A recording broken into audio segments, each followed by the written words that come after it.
right, family, you already know what time it is. Get your drink, pull up. We're about to talk about it. Welcome to the channel. Welcome back to the channel. I am Tasha, MamabearPrepping, and we are about to get into it. So I've touched on this topic before about unprepared folks. I do have a video. I'll try to find it. It was a while ago where I talked about things that you can do to basically approach people, or people, family members and friends that approach you, and how you help them get prepared or get started to get prepared or come together in some sort of preparedness effort, vice them just showing up on your door thinking that they're going to just get something for free, right? And what do you say when people say that infamous comment about, well, I'm just going to come to your house, or I'm just going to come and take from you?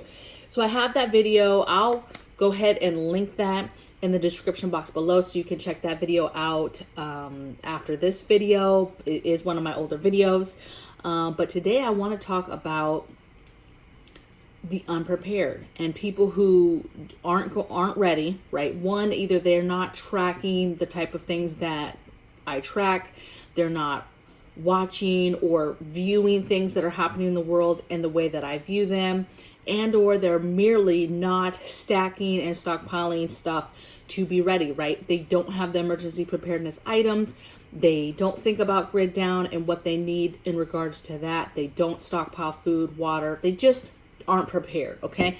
And it's either because they don't know yet, or they know but they're a critic, right? They criticize those that say they prepare. Well, I'm just going to come to your house. And I'm telling you right now, and you see this, even in movies, you see this, where something happens, and yes, I get it, it's a show, but it's real life and how it would play out in this piece of it.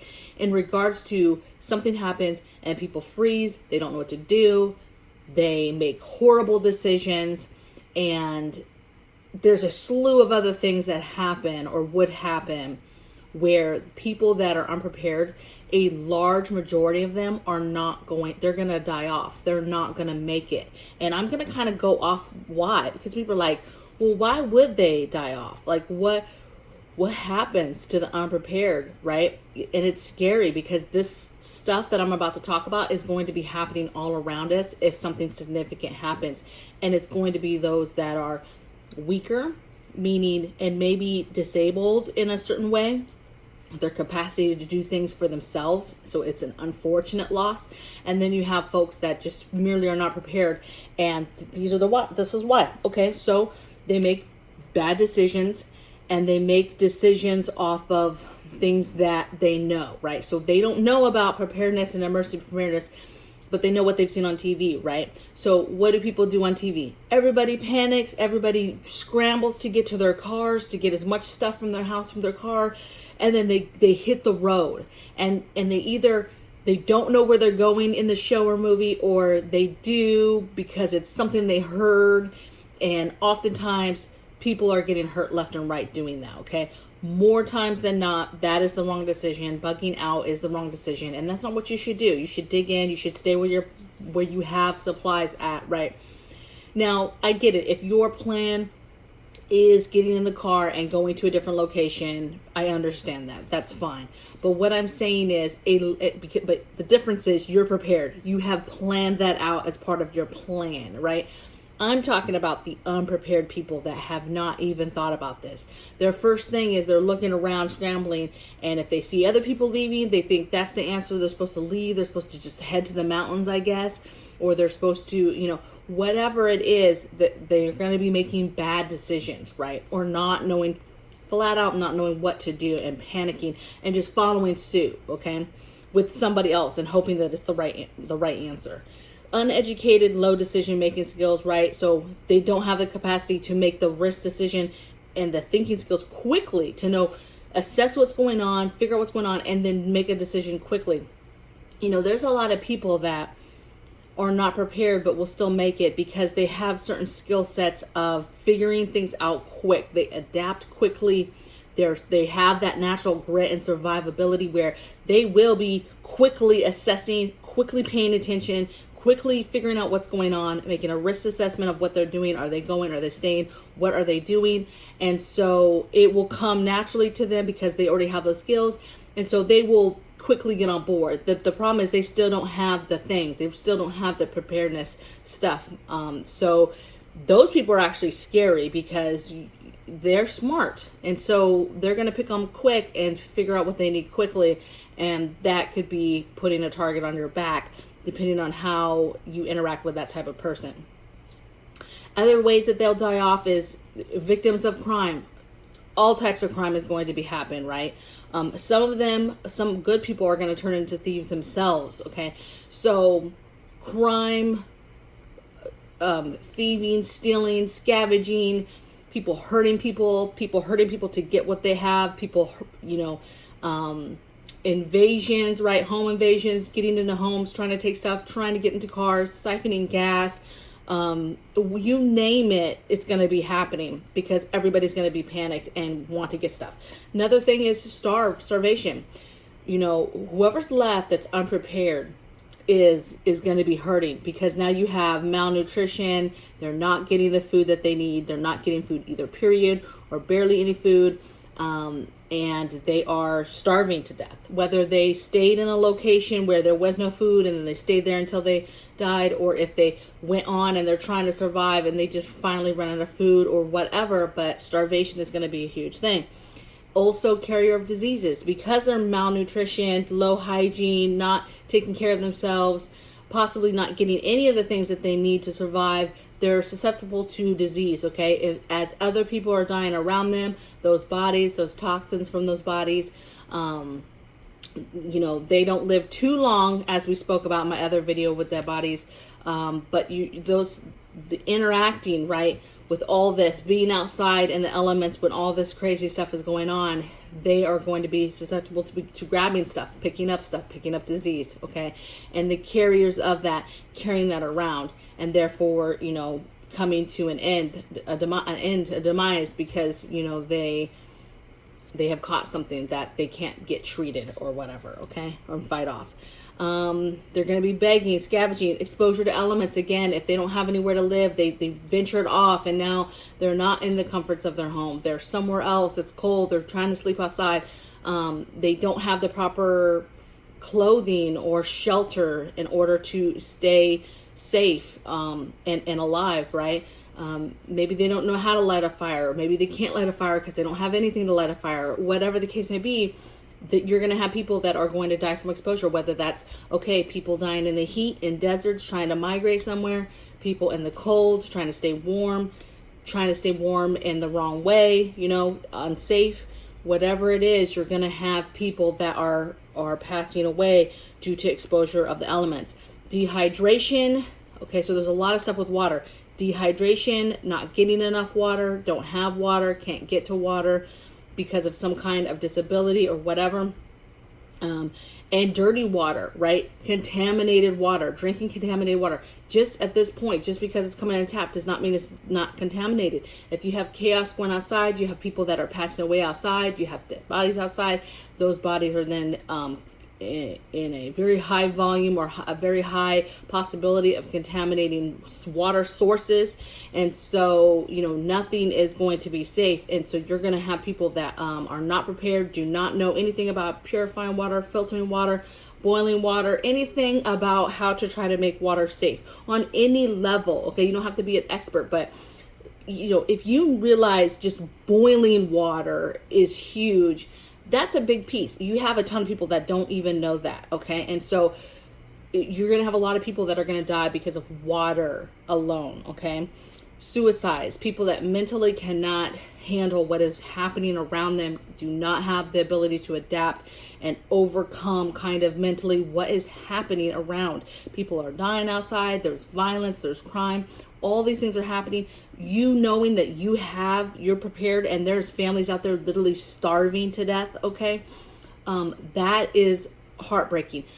That people will not be able to handle certain things and certain aspects, and so you will see a rise in people saying, this is the end, it's too much. You hear that all the time in comments, if we talk about something too hardcore, like, zombies, aliens, a meteor, whatever, right? People will be like, well, that's it, baby.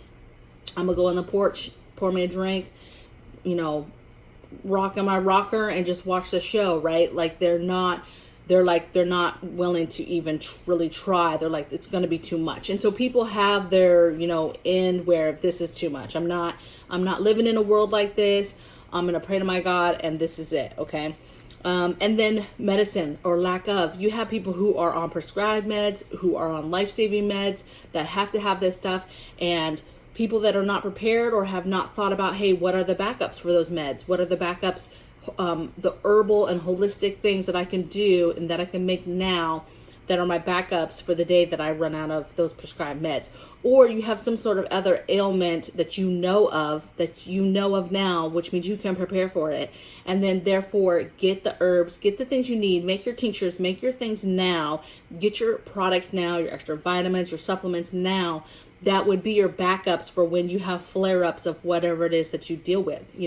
Cancer runs in your family. Make sure you're stacking all the foods and holistic type herbs that are helpful for fighting cancer cells, right? That is good. I'm not saying if you have stage 4 cancer that you're going to be able to make it on herbal stuff. But what I'm saying is if you have something that runs in your family, or you've already dealt with, or you take a prescribed medication for, you should be working overtime right now to find out what are your backups for these items, okay? And you should be doing that for your entire family as far as their medical history so that you are ahead of things. It's just like how we prepare for pox and how we try to get ahead of the current situation virus, right? We had all these certain meds. People were like, hey, take this, right? Put it together. This is how you fight it, right? And so it's like nothing else. You're going to treat your symptoms and you should be doing what you can do now to prepare. It's no different than any other area that we prepare for, okay? Some things to do for you to prepare, right? Stockpiling. When you come across these people, you stay away. You are going to be locked away, bugging in, fortified in your home, trying to not pay attention to what's going on outside, right? You're fortifying your home, you're protecting your home and your, perimeter, but that's it. You're not traveling, you're not going anywhere, you're not trying to go out and get supplies and, in the chaos, okay? Because that just increases your chances. Think about your basics, your food, water, shelter, fire. How are you cooking? How are you cleaning? Or again, a lot of this is your normal grid down, way of life, okay?